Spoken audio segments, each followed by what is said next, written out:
Go for the pulls and the pools. Go for the oohs and the ahs. Go for the bubbles and the bubbly. Go for the story and the stories.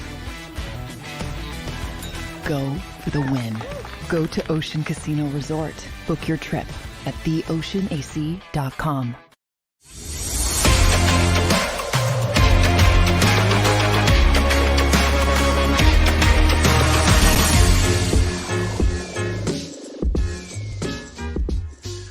What's up, everybody, and welcome in to the Philly Sports Power Hour.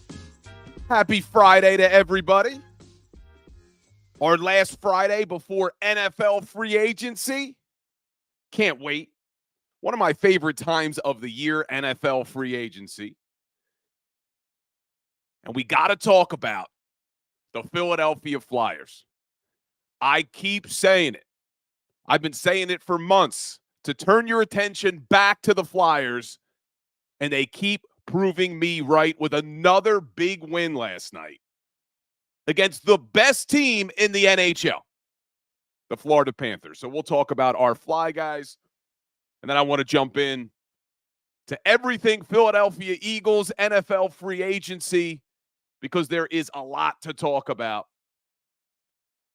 This is the best time of year, too, because all the rumors are getting reported. Everybody's talking about this or that, what players the Eagles are interested in. So we'll talk about it. But welcome in. Hope everybody's ready for a good weekend. Make sure you guys check me out tomorrow and Sunday on The Fanatic, 9 a.m. to 12 p.m. I'm also going to be hosting Monday and Tuesday, the best show ever. So hopefully we'll be breaking some news as it comes in with free agent signings for the Philadelphia Eagles. But let's get a little roll call in the chat. We're streaming live on my YouTube channel. We're also live on TikTok. We're live on the JAKIB Sports Network as well. I see Slimville Slugger in the building, Flexen and Stepton, Bry Guy, China Rat, with the positivity to start the day. I love it.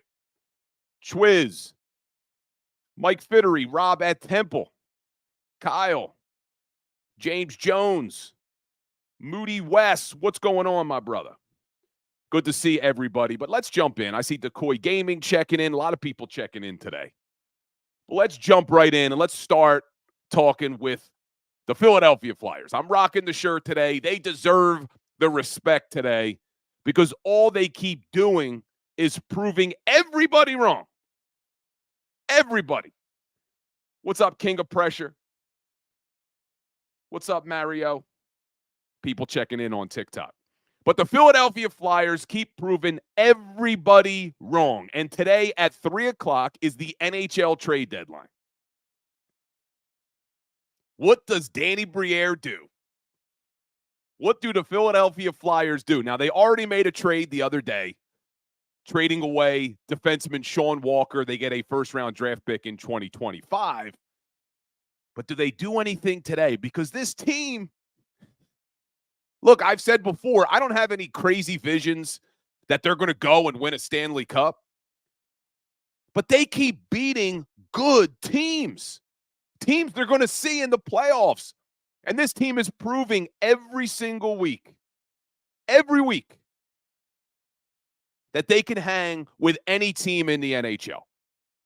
And they do it again last night. People checking in on TikTok. Yes, it is streamed. You can check it out on iHeart. They do it again last night, the Philadelphia Flyers. They beat the Florida Panthers 2-1. Ryan Poling with a goal. But the best thing, I love Garnet Hathaway. If you follow the show, you know I love Hathaway. I love the way he plays. He's earned a position in the top 6. And he just plays hard, man. He's one of those guys, you hate him when he's on the other team. You love him when he's on your team. And he scores the game winner last night with only 21 seconds left, beating our old friend Sergei Bobrovsky, which still frustrates the hell out of me that we got rid of Sergei because we signed Ilya Bryzgalov. maybe the worst free agent signing in Flyers history, Ilya Bryzgalov, and then giving up on Sergei Bobrovsky, who's going on to have an unbelievable career. But Sam Ersson outplayed him last night. What a blessing Sam Ersson has been for this Flyers team with everything going on with Carter Hart. The fact that they were able to re-sign him this offseason. He never left the organization, but they gave him a contract extension this offseason. Ersson stopped 29 of 30 last night and made some big saves. I mean, you watch one where he goes left to right and throws out the pad. It's highlight reel stuff, man.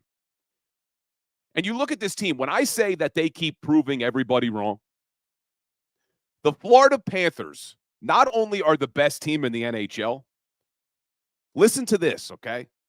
The Florida Panthers have lost 3 games in their last 19. 3 of their last 19 games. 2 of those are to the Philadelphia Flyers. In Florida. Not even at the Wells Fargo Center. The Florida Panthers have lost 3 of their last 19, and 2 of them are home losses to our Fly Guys. That's now 10 wins over top 10 clubs. Flyers right now have a 67.4% chance of making the playoffs. Every win now down the stretch gets them one step closer to playoff hockey in South Philadelphia. And I see Murph22 checking in on TikTok saying the Flyers are the Flyers. They aren't going anywhere. I don't care if they don't win the Stanley Cup. I just want playoff hockey back. And you look at this Flyers team, when the season started in October, there wasn't a soul out there who thought that it would be March 8th and we'd be sitting here talking about the Flyers making the playoffs. We are playing with house money right now. And if they make the playoffs, I'm all for it, man. And they could steal a series. Hell, they could steal 2 series. Could they win a cup? Probably not. But anything can happen. Just get there. Just give us playoff hockey, man. And I don't know, Murph22 on TikTok, if you're a Flyers fan or not. But if you're a Flyers fan, you have to be happy right now. Enough with the negativity. I've had enough of it. If you follow this show, I can't stand the over-the-top negativity. I can't stand people being negative just to be negative or saying outrageous negative things just for engagement. I hate it.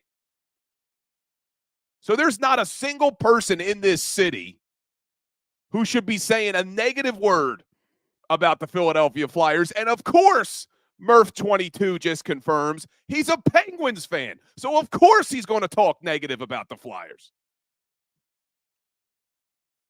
Penguins fan, get out of here. Penguins are now 10 points behind the Philadelphia Flyers.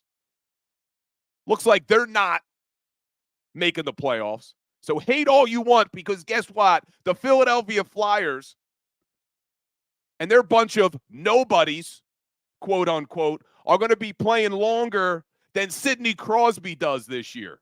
And I couldn't love it more. Couldn't love it more. And Murph22's coming after me saying, when was the last time you won the cup? Here we go. What are you, a Cowboys fan? We're going to live in the past? I'm talking about right now. I'm talking about March 8th, 2024. The Philadelphia Flyers will be playing a lot longer this season than Sid the Kid. Love it. Absolutely love it. But the Fly Guys right now, 3rd place in the Metro. It looks like, if you look at the standings, the New York Islanders are probably the team that we have to be worried about. And I'm not saying the Flyers are not going to make the playoffs, but when you look at who we should be concerned about catching them, you got the New York Islanders are only 4 points back with 2 games in hand. Capitals are slipping. 7 points back now, but they do have 3 games in hand. The New Jersey Devils, 8 points back now. And the Pittsburgh Penguins, 10 points back. Looks like they're going to miss the playoffs. Love it. Love every second of it. But, man, if we can get playoff hockey back in South Philly, Be freaking awesome, man. But I know that's enough hockey talk. Not everybody here's hockey fans. But let me ask you, even if you're not a hockey fan, do you watch the playoffs? When the Flyers make the playoffs, are you all in? Do you watch them? I get people not wanting to watch the regular season if you're not a hockey fan, but playoff hockey just gets it to a different level, especially if you're in the building. So I see people checking in. I only care when the playoffs start. China Rat saying, yes, they will watch. Kaysen saying, absolutely not. So even in the playoffs, you will not watch. See, I think a lot of people do jump on the bandwagon, and I'm all for it. Look, I get everybody's not a hockey fan. My producer's saying there's nothing better than playoff hockey. I agree. What else we got? Decoy Gaming watches every game. Will Lloyd, playoff hockey is better than playoff basketball. I don't disagree with Will Lloyd at all. Is playoff hockey better than playoff basketball? Let me know in the chat what you think. See, I just think playoff hockey, these guys take it to a different level. And then, is there anything better than sudden death overtime? You get like a game 7, sudden death overtime. Incredible. See, the thing that I like about playoff hockey more than playoff basketball is in a 7-game series in basketball, the better team usually wins. It's very unlikely that you're going to get a big upset in the NBA. And we've talked about this before. When you're watching March Madness, the NCAA tournament, you get upsets because it's one game. But when you put a basketball team on the court for a 7-game series, it's really almost impossible that a team upsets another team. That's why when the league usually starts, when the NBA season usually starts, you're able to say, okay, these are the 2 teams who are going to be in the finals, and you're usually right. You don't get that in hockey. You don't get that in football. You don't get that in baseball as much. But in basketball, it's usually, the better teams are the ones that get there. It's the reason why a couple years ago, we knew every year, okay, it's going to be Golden State. Now this year, unlike other years, maybe the Boston Celtics are pretty much the only real dominant team. I know there's some question marks as to who's right below them, especially in the West, who gets out of the West. But playoff hockey, it's anybody's guess. You get in, you got a shot. And I just can't wait. Praying, I was saying to my fiance last night, who just checked in the chat, but I told her last night, if the Flyers get in, first game at the Wells Fargo Center, I have to be in the building. Gotta be there. I haven't experienced playoff hockey in far too long. But let's jump over. Because I know that's, 15 minutes of Flyers talk on the Power Hour? Does it get better than that? 15 minutes of Fly Guys. Love it. Absolutely love it. We don't talk enough Flyers in this town. They are the feel-good story of the city of Philadelphia right now. Oh, roast pork Italian's wearing the same shirt. My man. Roast pork Italian. See, I'm not really a roast pork guy, though. I know there's a lot of places in the city you could go get a good roast pork. But for me, I think I'd rather have a cheesesteak. I'd rather have a cutlet than a roast pork. I was never a pork guy. Like my family, my mom would always be like, oh, I'll bring over pork. We'll do roast pork sandwiches. I never did it for me. Yeah, I see Flex in the step and talking about John's roast pork. Pretty good. They do good cheesesteaks there, too. Then you got Nick's. Tony Luke's does a nice roast pork. But I could never get into the roast pork. I was more of a cheesesteak or a cutlet guy. Hey, there's my mom checking in. Denise loves roast pork. I'm not a roast pork guy. My mom can confirm. But good to see you, Ma. Thanks for checking in. Anyway, we digress. We got free agency to talk about more than roast pork sandwiches. Let's talk about, my mom likes Maloney's over in Jersey. Checking in on the roast pork. Roast pork talk. Anyway, let's talk about Saquon Barkley. So it's getting reported now in the city that the Philadelphia Eagles could be interested in Saquon Barkley. And this time of year, you have to take everything you hear with a grain of salt because you have to understand what's going on, okay? Some of the things you are hearing are accurate. Some of the things you're hearing is accurate that they may be interested in this player or that player. But you also have to understand that NFL agents need to create a buzz about their client. They have to create a buzz about their client. So they may be the ones leaking this information. The agents themselves could be leaking this information so that now people are talking about Saquon Barkley. Now the Giants are nervous. Does he go to a division rival? Oh, these teams are all interested. We don't know if that's in fact true. That could be the agent trying to build up some momentum for his client. It could also be the team, like the Eagles, giving false information as a smokescreen to make the Giants think that they're interested in Barkley when they're in fact interested in somebody else. So there's a lot of smokescreens that go on this time of year. So are the Philadelphia Eagles in fact interested in Saquon Barkley? I would be surprised if they were. I would be very surprised if the Philadelphia Eagles, who we just saw last year let Miles Sanders walk, and then this year, if you sign Saquon Barkley, you're not bringing back DeAndre Swift. So let DeAndre Swift walk and then sign a guy like Saquon Barkley. I'd be surprised. Now, I actually wouldn't be angry, though. I wouldn't be upset. And I see Blake Marconi. That's right, baby. How about them Flyers? Love it. Let's get more Flyers talk in the chat. Let's get behind our squad. But let's talk about Saquon Barkley and the reason I wouldn't be upset. So I see a lot of people out there who are saying, just sign DeAndre Swift. Just bring DeAndre Swift back. If you're going to sign Saquon Barkley, why not bring back DeAndre Swift?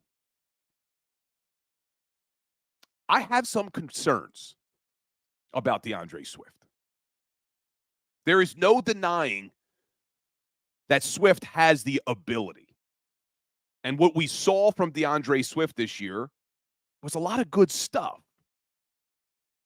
But I'm concerned if you re-sign DeAndre Swift, I'm not sure he stays healthy next year. Now, just hear me out here for a second. DeAndre Swift has played 4 seasons in the NFL. You go back to his rookie season, he only played 13 games. He had 160 touches, 114 carries, 46 catches. He comes back in his sophomore campaign. Again, only plays 13 games. Has over 200 touches that year. 151 carries, 62 catches. Over 200 touches. He has 213. Well, what happens the next year? So he comes back after having over 200 touches in 2021, and he only makes it 3 games in Detroit, the first 3 games of the season. He then gets hurt, misses a few games. He comes back, and he only has double-digit touches 3 times all season in 2022 and finishes the year with only 147 touches. So let's look at what happened last year with the Eagles, because I see Philly 007 saying he was healthy all year last year, Bill. Exactly. So last year, he plays 16 games in the regular season, 1 playoff game, and he has by far the most touches he's ever had in his career. He had 229 carries in the regular season, add another 10 in the playoffs. That's 239 carries. He has 39 catches in the regular season, 4 in the playoffs. That's 43 catches. So he finishes last year with 282 touches, the most DeAndre Swift has ever had. And it's not even close. And the only other time we saw him have more than 200 touches, he made it 3 games the next season, and then he got hurt and missed a few games and never had double-digit touches outside of only 2 times the rest of the year. So I'm very concerned that if you bring back DeAndre Swift, who's 5'9", 215 pounds, who outside of this past season with the Eagles has never been able to stay healthy in his career, who's only had more than 200 touches one time, I'm concerned that if we put money into him, that he comes back this year and he gets hurt. That's my concern. And maybe you can't be scared of that. Maybe you shouldn't worry about that. But I worry because now, if DeAndre Swift gets hurt, what do we got? Kenny Gainwell. That's it. And I know some people's argument about Saquon Barkley is, well, he's always hurt. Saquon Barkley's always injured. Well, look at DeAndre Swift. In the last 3 seasons, including this past year with the Eagles, DeAndre Swift has played 44 total games, 43 regular season games, 1 playoff game, 44 games. Everybody talks about Barkley's always hurt. Saquon Barkley, last 3 seasons, 43 regular season games, just as many as DeAndre Swift, and 2 playoff games for 45 games. So Swift's played 44 games in the last 3 years. Saquon Barkley's played 45 games in the last 3 years. So if you want to make the argument as to why you don't want Saquon Barkley because he always gets hurt, then why do you want to see the Eagles re-sign DeAndre Swift? That's the problem I have. Is if we're going to invest in Swift, I'm worried about injuries. But the same crowd, the same people who are saying you don't want Barkley because he's always hurt, why do you want Swift? And I see Mike Fittery in the chat saying, I'll take Swift because he's cheaper. Well, that's why when I look at Saquon Barkley, I'm not sure he's going to cost as much as some people think. That's why I wouldn't be upset if the Eagles are able to get him on a cheap deal. And I'm not sure that Saquon Barkley is going to get that much more money than a DeAndre Swift. And look, I'm not going to be mad if they bring back Swift. I'm not. DeAndre Swift did a lot of good things this season. But if Swift gets a big payday come Monday in free agency, I'm okay if the Eagles don't match it. I mean, we're all assuming that Saquon Barkley is going to get a lot more money than DeAndre Swift. But my man Danny Danko on TikTok just took the words right out of my mouth. Nobody values the running back position. Nobody. So let's just look, because this is why I'm not sure Saquon Barkley or even DeAndre Swift are going to get big paydays in free agency. Let's just look at what happened last year. And I talked to Farzy a little bit about this yesterday, but let's just look at what happened last season when free agency started in the offseason and it went all the way through training camp. Ezekiel Elliott. Hold on, let me put this in perspective for you too. Saquon Barkley's 27 years old. DeAndre Swift is 25. Okay, just remember that Saquon Barkley's 27. Last year, Ezekiel Elliott at 27 years old was cut by the Dallas Cowboys. Dalvin Cook, 27 years old, was cut by the Minnesota Vikings. Leonard Fournette, 28 years old, was cut by the Bucs. This was last offseason, not what just is going on now. I'm just showing you why I don't think the running back position is going to get paid, which may make Saquon Barkley an affordable option for the Philadelphia Eagles. Elliott was cut at 27. Cook was cut at 27. Fournette was cut at 28. Kareem Hunt at 27 wasn't originally signed until later. Joe Mixon, 26 years old, took a pay cut. to stay in Cincinnati. Aaron Jones, 28 years old, took a pay cut to stay in Green Bay. Saquon Barkley at 26 at the time, got franchise tagged and then entered into a one-year deal, which really only paid him, I think, like $1 million more. Austin Eckler wanted to trade so he could get paid. Nothing materialized. Josh Jacobs led the entire league in 2022 in yards. He couldn't get a big deal. He gets franchise tag. Tony Pollard couldn't get a big deal. He gets franchise tag. Derrick Henry, there was rumors that the Titans wanted to trade him in the final year of his deal. Market doesn't materialize. So you look at all these running backs and what happened last offseason. So what leads us to believe that this offseason there's going to be this major difference and people are going to throw money at all these guys who are free agents? Because there's a ton of them.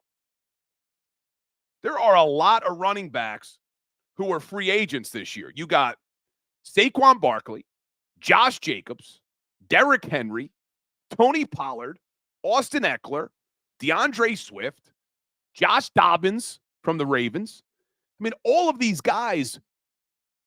So you have a market that doesn't materialize anyway. Teams don't value the running back position anyway. And now you put 7 potential really good running backs in the free agent pool. I don't think any of these guys are getting paid. So that's why I don't think a Saquon Barkley is going to cost you as much as some people think. Now, I'm not going to be upset if they bring back DeAndre Swift, but if another team is willing to pay him, I don't think they will in light of what we just talked about. But maybe Barkley becomes the cheaper option. And look, I've talked to a lot of my friends up in New York who watch every single Giants game. And I still hold out some hope, though, that you put Saquon Barkley on an offense that has guys like A.J. Brown and Devontae Smith and Dallas Goedert and Jalen Hurts. Who knows what that guy can do? He's had success in New York with Daniel Jones and pretty much nobody at the wide receiver position the last couple of years. No weapons on that team.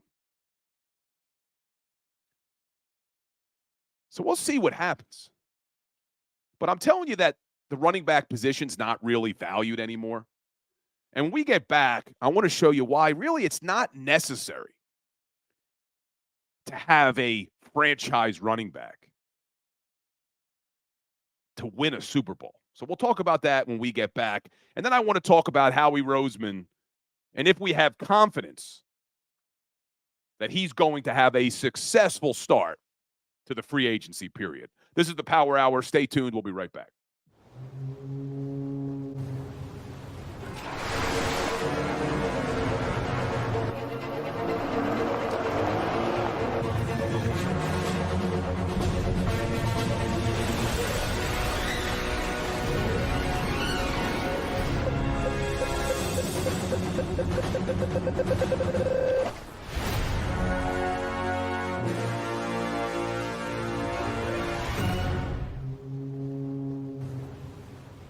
Imagine for a moment that you went to work today and when you came home, you were catastrophically injured. Your life and your family's life. That's what happened to union construction worker Mike Little. I was scared of what the end was going to be, but to be 100% honest with you, I knew I was going to be all right just by talking with Brian. In my heart, I just knew everything was going to be all right. Call the firm and find out why they say, "We got this." Call 215-458-2222.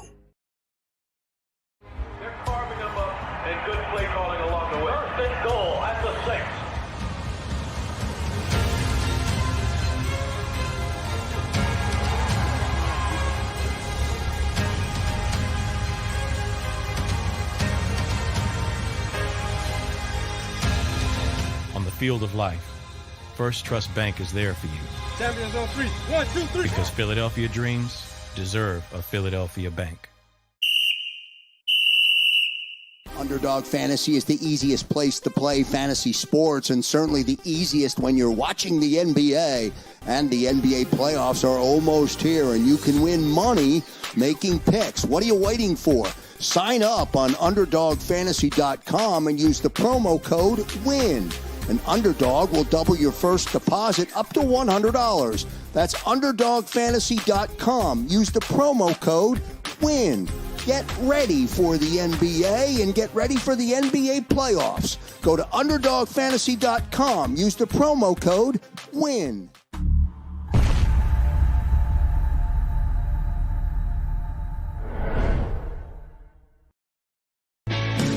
Hi everybody, my name's Jason Lombardi. I'm an inspector at DryTech. At DryTech we offer three major services. The first one being basement waterproofing. The second service we offer is foundation and structural repairs. And then the third service that we offer is mold remediation. If you feel you are having a waterproofing issue, give DryTech a call or check us out online.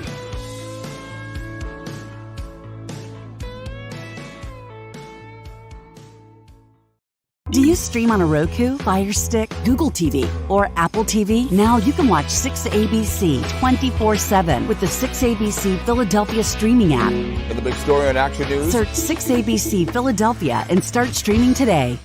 EAGLES, Eagles.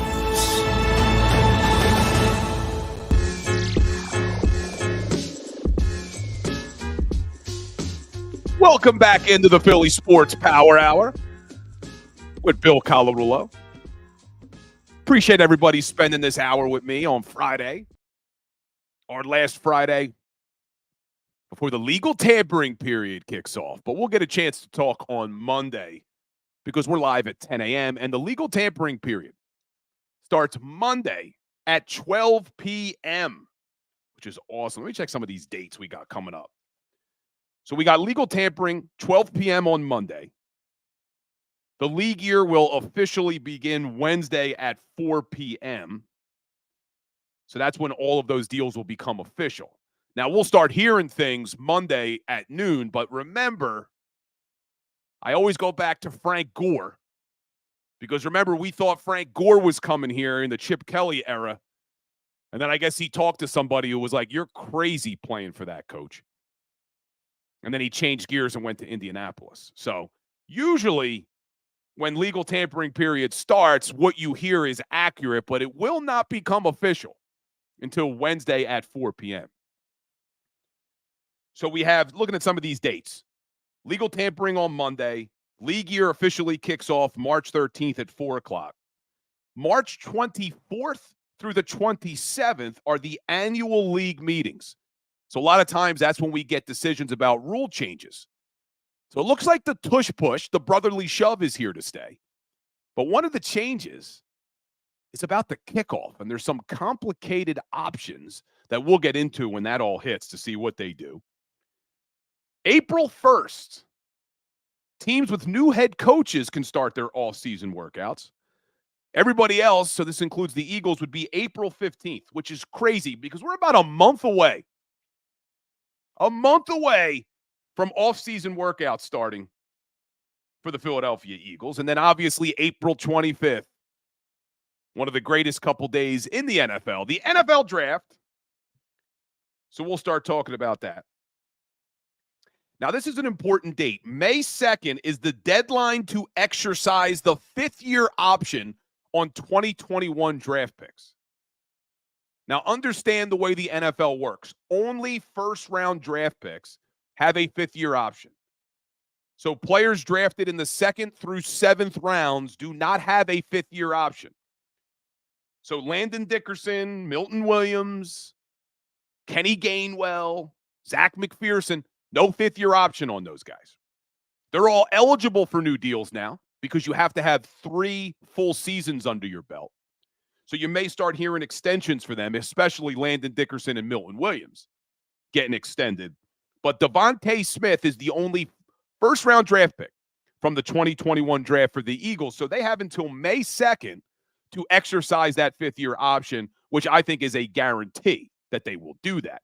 Gives them more time. You have DeAndre Swift now under your control for 2 more seasons. So they want to get a long-term deal in place, and I think they will, but it's not as urgent as some people are acting. It's not as urgent as people, well, they got to get rid of A.J. Brown because they got to pay Devontae Smith. You still have some time on that. So those are some dates coming up. Then you got May 3rd. The 3-day rookie camp can start off. You could go May 3rd through the 6th or May 10th through the 13th. So everything is right around the corner for the Philadelphia Eagles, but none closer than free agency kicking off on Monday. So before the break, we were talking about the running back position because there's some rumors out there that the Eagles may be interested in Saquon Barkley. And the only way I see that happening is if the running back market doesn't materialize again, which we saw last year. And I just went through all the names of big-name running backs who were cut last year, franchise tagged, forced to take a pay cut to stay. So the question becomes, I guess, if the running back market doesn't materialize and you can get a guy like Saquon Barkley for a similar price to what you could get DeAndre Swift, would you do it? If the Eagles had their choice, if it was going to cost them around the same amount of money to get Barkley or Swift, which one are you taking? I'm going with Barkley. I know that may sound crazy, but if they're similar in price, if they're similar in cost, I'm going Saquon Barkley over DeAndre Swift. And that's not taking a shot against Swift. I just think that Saquon Barkley on this offense has more upside.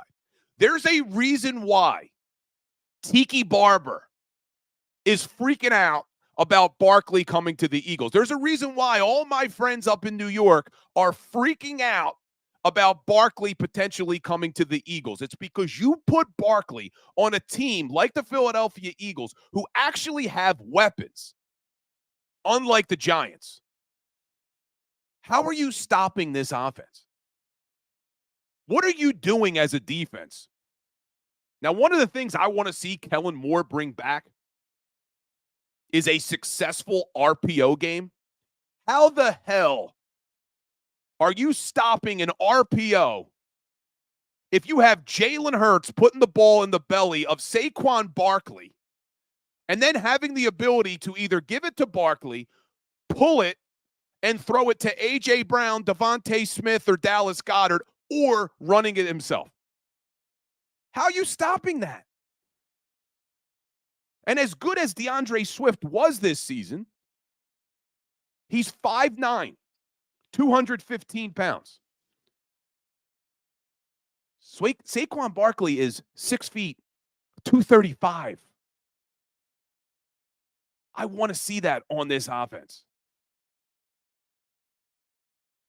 I want to see what Barkley can do on an offense with weapons. And I told you, one of my fears with Swift is what a lot of people's fears are about Barkley, is he can't stay healthy. But you look at DeAndre Swift, him and Saquon Barkley have played the same amount of regular season games the last 3 years. The same amount. They've both played 43 regular season games over the last 3 seasons. And my fear with DeAndre Swift is last year were the most touches of his career by far. 268 touches last year in the regular season alone. You had another 14 in the wild card game. He had 282 touches last year. And the only other time he had more than 200 touches, he got hurt 3 games into the following season. So that's my fear with DeAndre Swift. So if they're similar in price, I'm going with Barkley. But there are some other options out there. If Barkley's too expensive, if DeAndre Swift is too expensive, get one of these other guys. Bring in a Tony Pollard if he's affordable. Hell, even if Austin Eckler was affordable, bring in a guy like that. I just don't want to see them break the bank. If Saquon Barkley requires us to break the bank, I don't want him. But if you can get him on a cheap deal, I want him. And the reason I don't want to see them break the bank is we were talking about this a little bit before the break, how you don't need an unbelievable running back that you're paying a ton of money to win a Super Bowl. Let's look at the last 10 Super Bowl winners. And it's easy to see why the NFL doesn't value the running back position like they used to in the 90s with the Emmitt Smiths and the Terrell Davises of the world. Just look at your last 10 Super Bowl winners. This past season, the Kansas City Chiefs, 7th round running back, Isaiah Pacheco. Last year, Kansas City Chiefs, 7th round rookie, Isaiah Pacheco. Super Bowl 56, the LA Rams, with a combination of Sony Michel, Darrell Henderson, and Cam Akers. Super Bowl 55, the Tampa Bay Bucks, with Leonard Fournette, who was on a 1-year, $3.5 million deal. Super Bowl 54, the Kansas City Chiefs with Damian Williams. Super Bowl 53, the New England Patriots with a combination of Rex Burkhead, James White, and Sony Michel. Super Bowl 52, Jay Ajayi, Corey Clement, and LeGarrette Blount. Corey Clement in Super Bowl 52 had one of the best games of his entire NFL career. Hasn't done anything since. Over 100 yards receiving in that game. You go to Super Bowl 51, New England Patriots, LeGarrette Blount. Super Bowl 50, the Denver Broncos, Ronnie Hillman. Super Bowl 49, New England, again, with LeGarrette Blount. The last 10 Super Bowl winners did not have that really expensive, big-name running back. And that's why teams don't value the running back position anymore. You just don't need it to have success in this league. You just don't. Now, I'm not going to turn away Saquon Barkley or DeAndre Swift or Tony Pollard or any one of these bigger names, Austin Eckler, but you're not going to overpay. And this is why the running backs are so frustrated in the NFL. This is why there was all talk last year about them boycotting or striking as running backs, which they're not going to do because the collective bargaining agreement just doesn't permit that. They're losing more money when they sit out. Unfortunately, it's just the reality of the modern NFL. And I wouldn't be opposed to the Philadelphia Eagles drafting a young running back either. Not a first-round draft pick. You don't use a first-round draft pick on a running back in today's NFL either. So they have options, but I'm not going to be angry if they get Saquon Barkley on a cheap deal. So then it brings me to our man, Howie Roseman. Howie Roseman. Do you have confidence that Howie Roseman will have a successful offseason? Because you look at Howie Roseman's track record, and every time the Philadelphia Eagles have a down year, Howie Roseman usually has a really good offseason, and they bounce back the following season. And you look at this year, and even though they were 11-6, we can all agree the way it ended was bad. So we would consider this a bad season. So do we have confidence that Howie's going to do what Howie does and bounce back? Let's just look at the history. So in 2012, Philadelphia Eagles finished the season 4-12. They regroup that offseason. Howie makes some moves. They bounce back. They go 10-6 and make the playoffs the following year. Chip Kelly comes in here and completely decimates this team in 2015. Destroys it. The talk all over sports radio was it's going to take years, multiple years, for the Philadelphia Eagles to get back to competition because they're so bad. Well, Howie Roseman comes out of the storage closet, and they win the Super Bowl in 2017. Only 2 years later, they win Super Bowl 52. Then 2020, Philadelphia Eagles go 4-11-1. Howie Roseman goes to work. They make the playoffs in 2021. They go to the Super Bowl in 2022.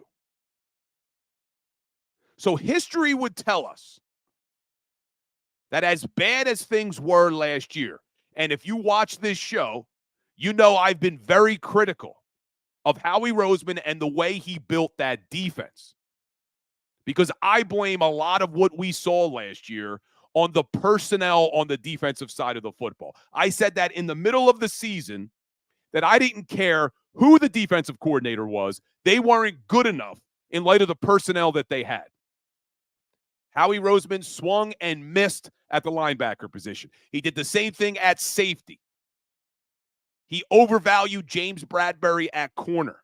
They didn't have answers for depth on the edge, especially when they cut Derek Barnett. So I believe Howie Roseman had one of his worst off seasons last year. But every time that happens, Howie figures out a way to bounce back in a big way. And do you have confidence that he's going to do the same thing when Monday hits?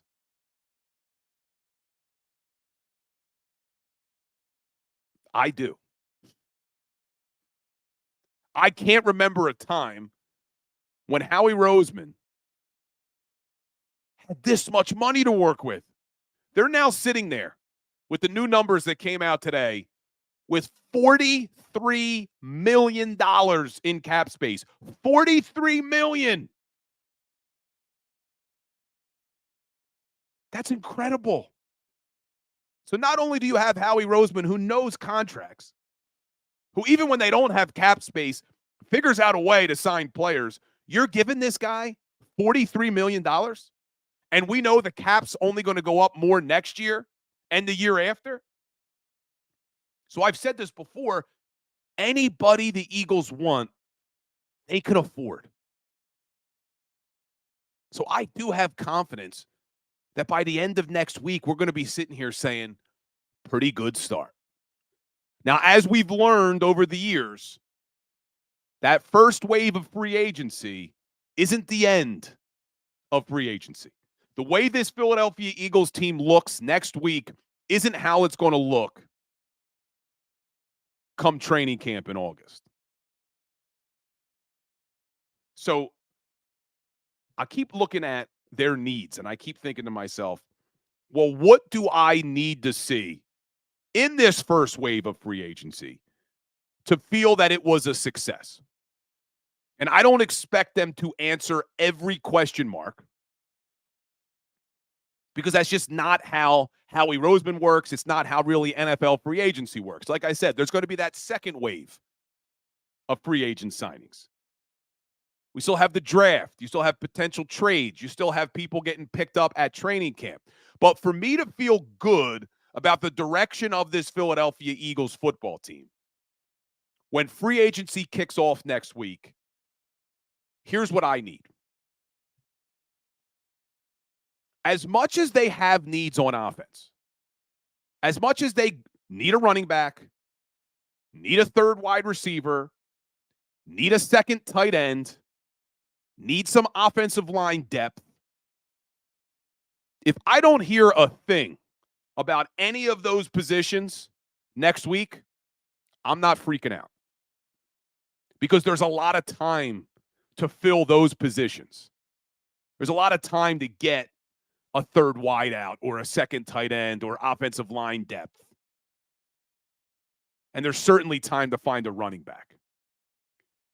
But what I need to see when free agency kicks off next week is I need big signings on the defensive side of the football. We need it. We need Howie to make a splash on the defensive side of the ball. This defense was terrible last year. Absolutely terrible. And you follow me, you know I'm not negative for the sake of being negative. I'm not Angelo Cataldi coming on here talking about how Nick Sirianni's a clown and that he's going to be fired. That's not me. In fact, you guys tell me I'm too positive sometimes. But you look at that defense, they were terrible. That's not an exaggeration. 26th in the league in yards against, 30th in points against, 31st in passing yards against, 31st in third down, 30th in red zone. And although they finished with a top 10 rushing defense, the last 8 games of the year, over 130 yards a game on average against defenders. And listen, flexing and stepping, I agree with you. Not taking a shot at Angelo. Angelo is the GOAT. I'm just saying Angelo has been very negative about this team because he's not a fan of Nick Sirianni. Not taking a shot at the man, the myth, the legend, the great Angelo Cataldi, who pretty much started Sports Talk Radio. Not taking a shot at him. But you look at this defense, they were terrible. And you're not going to fix this defense the way you tried to fix it last year. With that second, third wave of free agents. They're needed. They're necessary for depth pieces. But for you to fix this defense, we need some stars. We need some difference makers. So I will not feel that the free agency kicking off next week is a success and they're on the right track if they don't bring in some big names. Really, I'll take 2 out of 4 positions. We know they need safety help. We know they need linebacker help. I firmly believe they need help on the edge. Even if you bring back Reddick, which is no guarantee, I think we need edge rusher depth. If you trade away Reddick, you need a star. If you trade away Reddick, you need to sign one of these big names. So if Reddick's gone, I expect them to go out and get a Bryce Huff or a Daniel Hunter. Unfortunately, Brian Burns and Josh Allen were franchise tagged. But if you're going to get rid of Reddick, you need an absolute star at edge rusher. If you're able to renegotiate with Reddick, then I'd be okay with the Andrew Van Ginkels of the world. Bring in Van Ginkel, extend Reddick, maybe extend Josh Sweat. He's in the final year of his deal. One more year for Nolan Smith to hopefully grow and learn at the NFL level. But I need stars at safety and linebacker. I need them to make a splash. And there are a ton of safeties available. We've talked about it on the show. You know how I feel. I don't want a 30-year-older safety. I want to see them make a splash for an Xavier McKinney or a Cameron Curl or a Geno Stone. One of these guys who's young, who you could lock up for the next few years, who's going to grow and get better under a Vic Fangio. And I want the same thing at linebacker. Bring in a young playmaker. Bring in somebody like Patrick Queen, who's only 24 years old, who's also not scratched the surface of his potential in this league. I'd even take a Frankie Lavu from Carolina. He's only 27. Jordan Brooks from Seattle, 26. But for me to feel good about free agency when Monday hits, I need big names at safety and linebacker. But what do you think? And we're going to talk about this more on my Fanatic show this weekend. So make sure you tune in 9 to 12 on Saturday and Sunday and maybe give me a call because I'm going to be asking that same question. What do you need to feel like the start of free agency was a success? So it's an exciting time. Well, let's hope we're just as excited next week when free agency hits.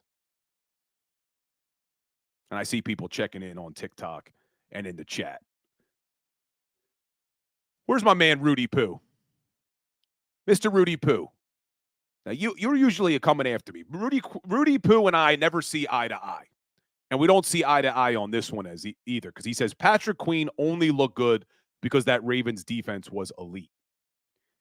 You see, I disagree. Yes, did it help? Absolutely. It helps that he was on a good defense, but the kid's only 24 years old. And we've seen him get better every single year in this league. So appreciate the opinion. Love the engagement always from Rudy Poo, even though we don't see eye to eye. But we'll find out what happens with Patrick Queen. What about Frankie Lavu in Carolina? Because that's a guy who certainly didn't look good because of what was around him. So I like Frankie Lavu as well. What I like about Lavu and Patrick Queen is they also have the ability to blitz from that linebacker position. Not that Fangio is going to do it a lot, but it's nice to have a guy at the linebacker position who you can call on from time to time to blitz the quarterback and get there. So we'll see what shakes. But like we end every Philly Sports Power Hour with a little today in sports history. Well, the other day, we talked about the history of when Muhammad Ali changed his name from Cassius Clay. Well, this one involves Muhammad Ali as well, but for a little bit of a different reason. March 8th, 1971, the fight of the century took place. Philadelphia's own Joe Frazier ended Muhammad Ali's 31 fight winning streak at Madison Square Garden in 15 rounds by unanimous decision and retained his heavyweight boxing title. March 8th, 1971. And then what was a little interesting, I didn't know this until I started looking into it today. There's a famous picture on the cover of Life magazine of Joe Frazier with Muhammad Ali up against the ropes and Frazier's throwing a punch. And this made the cover of Life magazine, and the photographer who took the picture was old Blue Eyes, Frank Sinatra. Did not know this, but apparently Frank Sinatra was not a big fan of Muhammad Ali, was going to be ringside. So Life magazine hired him knowing he was going to be ringside to take pictures for them. And the picture Sinatra took, which is now a famous picture, made the cover of Life magazine. Frank Sinatra could do it all. Don't get me singing Sinatra, but look, being an Italian from South Philadelphia, my grandparents loved Frank Sinatra. So I listened to that growing up. Frank Sinatra was a legend in our house. My grandmother cried, shed tears the day old Blue Eyes passed away.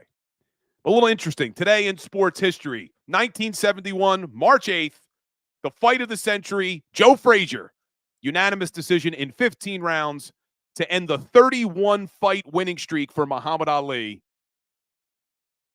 And Frank Sinatra, New Jersey's own Frank Sinatra, snapped the photo that made the cover of Life magazine. That's the Philly Sports Power Hour. That's this week of shows. Hope everybody has a great weekend. Hopefully I'll see some of you guys, or hear from some of you guys, I should say, on the Fanatic this weekend. But if not, everybody enjoy the weekend. We will talk again on Monday morning right here at 10 a.m. as we get ready for NFL free agency. Sixers are back in action tonight. Fly Guys are back in action this weekend. So a lot of sports stuff to talk about. And we're going to start turning our focus to some Phillies because opening day, March 28th, it's almost here. Everybody have a great weekend. And as always, go Birds.